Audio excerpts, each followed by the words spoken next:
नेपालको एउटा गाउँ थियो जहाँ सधैँ जाडो हुन्थ्यो। घाम पनि डराएर झुल्किने र हावा त मानौ हड्डीसम्म छिर्ने। त्यही गाउँमा बस्थे किसान हरिबहादुर र उनकी श्रीमती माया बुढी। धनी थिएनन् तर मनले गरिब पनि थिएनन्। तर जाडोले उनीहरूको जीवन सधैँ परीक्षा लिइरहन्थ्यो। हरेक बिहान माया बुढी घाम ननिस्किँदै उठ्थिन्। हातमा चिसो पानी ढुङ्गामा कपडा पिट्दै धप्प धप्प हात सुनिन्थे। औँला चिसोले निलो हुन्थे। हरिबहादुर टाढैबाट हेर्थे। बुढी, आज नधुऊ न, जाडो धेरै छ।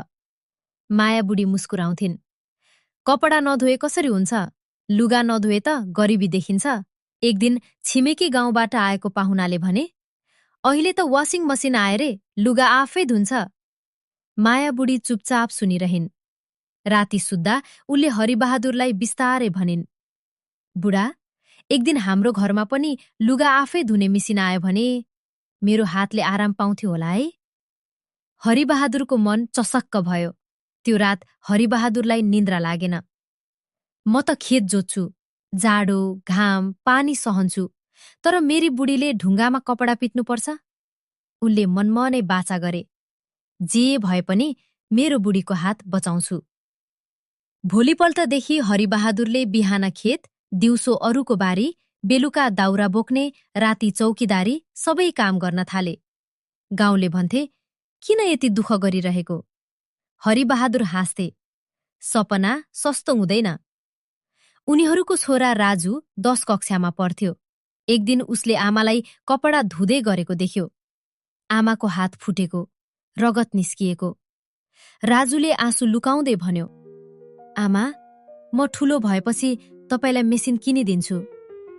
माया बुढीले टाउको सुमसुम्याइन्। छोरा, मेसिन भन्दा ठुलो कुरा तिमी पढ्नु हो। एक साँझ हरिबहादुर बिरामी परे। ज्वरो, शरीर काँपिरहेको। डाक्टरले भने, अब धेरै भारी काम नगर्नु। माया बुढी रोइन्।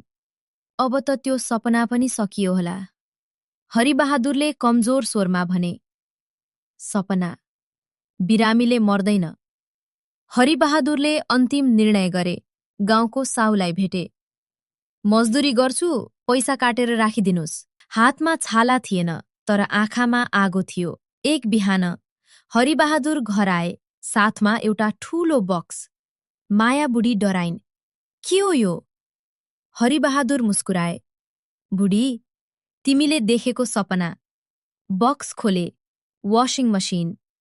माया बुढी भुइँमा बसिन्। यो हाम्रो?